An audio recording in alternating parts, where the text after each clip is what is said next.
Hello, I'm Executive Chef Joseph Schutza, and welcome to our kitchen. Today I'd like to share with you my procedure for canning Lecsó.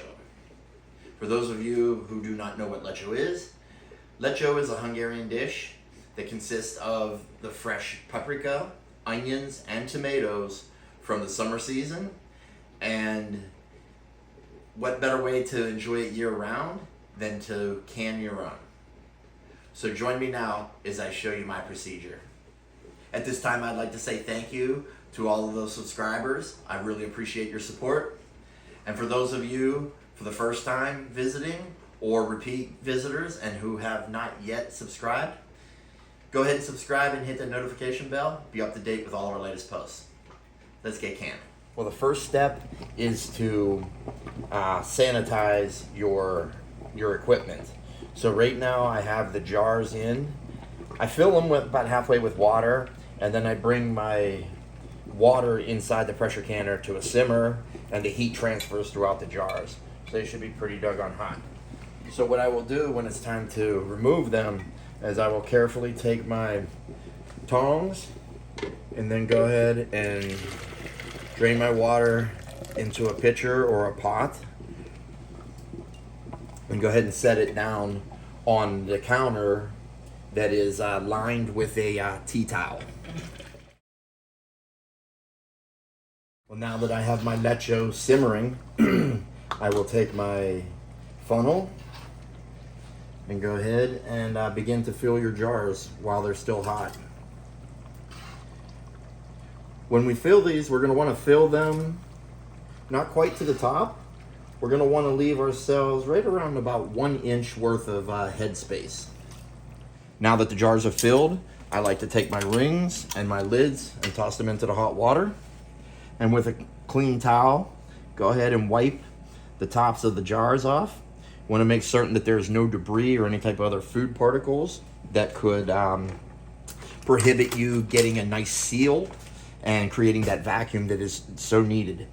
So now what I'll do is I'll tap the jar a little bit, and then go ahead and take something like a chopstick, and I'll push down the sides a little. Now be careful not to go too aggressive with it or stirring it too much, too fast. What'll happen is you'll actually create the air bubble which you're trying to expose and have it come to the top of the product in the jar. So now we have that all set. Let's go ahead and remove our lid. Shake off excess water. Set in place. And then take your ring. Go ahead and put it on just finger tight. Do not over tighten it. Like so. And on to the next step. Now that the jars have the ring secured, only finger tight, remember. Our water in the pressure canner is up to about 180 Fahrenheit.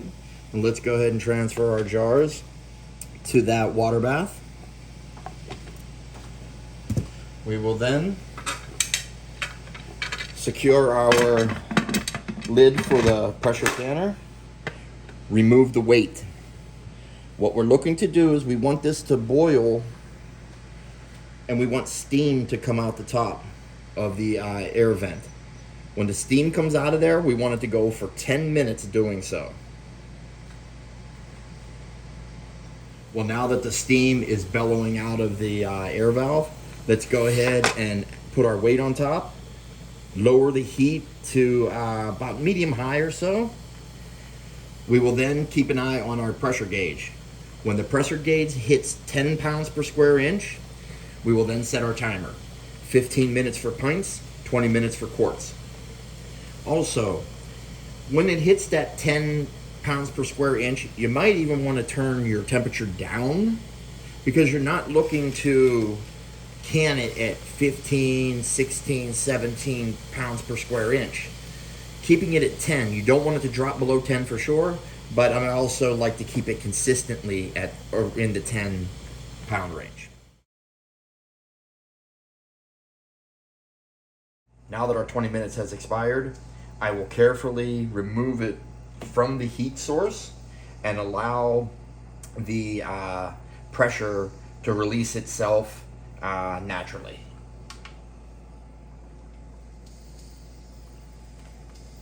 Now that the pressure has released, we'll go ahead and gently or carefully remove your jars from the canner. Look how hot that is and the boiling going on. That's the advantage of using a pressure canner. The pressure canner will enable the product to get so much hotter than just boiling in a water bath. Now that the jars have been removed from the pressure canner, allow them to sit on the towel on the counter undisturbed for up to 24 hours. I'd like to throw a tea towel over top of them just to enable a slower cool down process. Rapid temperature change is catastrophic to the jars. Well, there you have my procedure for canning Lecsó. Remember to let it cool naturally overnight, undisturbed. You will hear some popping, and that is not to be alarmed. That's just the vacuum being created, and therefore the seal is set, letting you know that your jar on your product is shelf stable. Now, what happens if you have a jar that when the following day you press the lid and it pops right back up for you? No need for alarm.